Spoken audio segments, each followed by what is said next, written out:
Правното признавање на родот во Македонија не е јасно регулирано со законска рамка и токму затоа произлезе и случајот Икс против Македонија, каде Европскиот суд за човекови права го нотираше токму тоа што ние постојано го укажувавме на надлежните, дека постоечката законска рамка е нејасна и остава простор за произволни одлуки на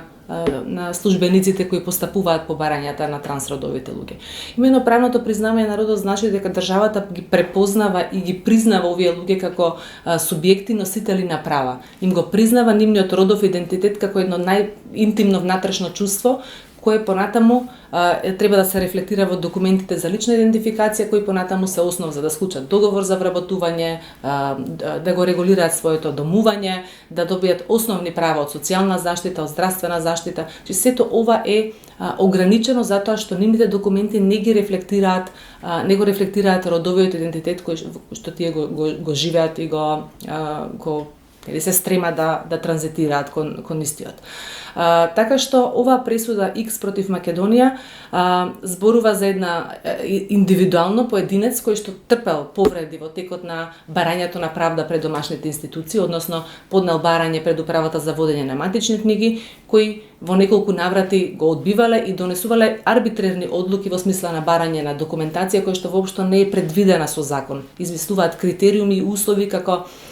основ за правно признавање на родот. Токму затоа Европскиот суд за човекови права утврди дека државата го повредила правото на лицето Икс како поединец, но и поради недостатокот на јасна законска рамка и она што претходно кажав, можноста за произволно донесување на различни одлуки, практично упатува на тоа дека државата треба да донесе закон со кој јасно ќе пропише транспарентно, предвидливо на кој начин трансродовите луѓе ќе може да си го променат податокот за пол во матична евиденција и на тој начин да им се признае нивниот родов идентитет. Досега половично е спроведена пресудата Икс против Македонија. Лицето Икс има добиено усогласување на податоците во матична евиденција и делот за индивидуален надомесна штета во смисла на паричен износ е исплатен, но останува оној втор дел како генерален правилник кој што произлегува како обврска од пресудата, а тоа е обврската за донесување на закон. Министерството за правда уште пред донесување на оваа пресуда го започна процесот на измена и дополнување на законот за матична евиденција, беше формирана работна група кој требаше да го рефлектира пресудата и обврските на државата наведени во пресудата.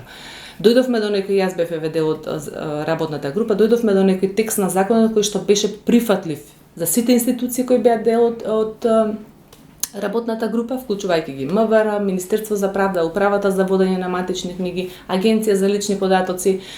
но и е прифатлив и за одделението за извршување на пресуди при Европскиот суд за човекови права, што е особено важно затоа што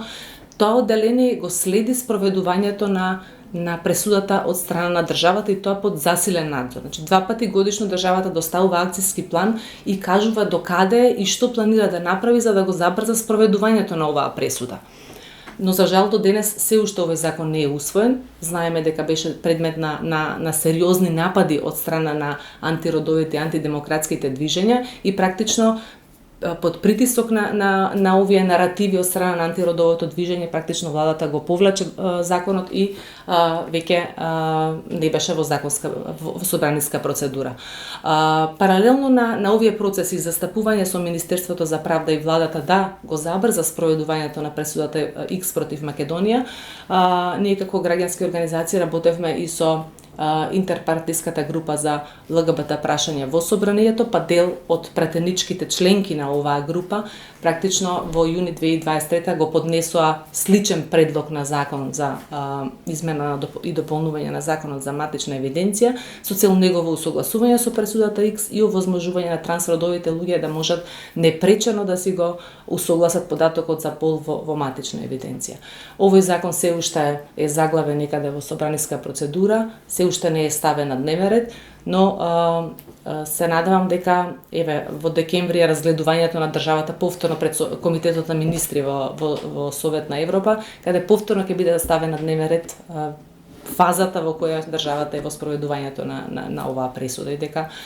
притисоците кои што доаѓаат и од граѓанските организации, од самата заедница, од меѓународна заедница, дека ќе придонесе да доносителите на одлуки не потпаѓаат под овие притисоци на така наречени антиродови движења кои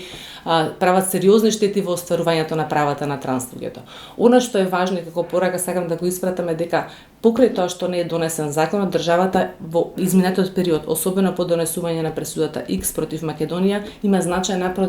напредок во промената на праксата. Така што веќе 18-19 луѓе имаат променето податок за пол во матична евиденција, но она што се надеваме дека усвојувањето на законот ќе го донесе дека таа постапка ќе биде побрза, ќе биде поефикасна, ќе биде попрактична, нема да ги изложи луѓето на чекање со месеци и години да го добијат она што е основно препознавање на нивното постоење како луѓе во оваа држава. Така што промените се случуваат, но законот ќе треба да го забрза и да му возможи полесен пристап до правото.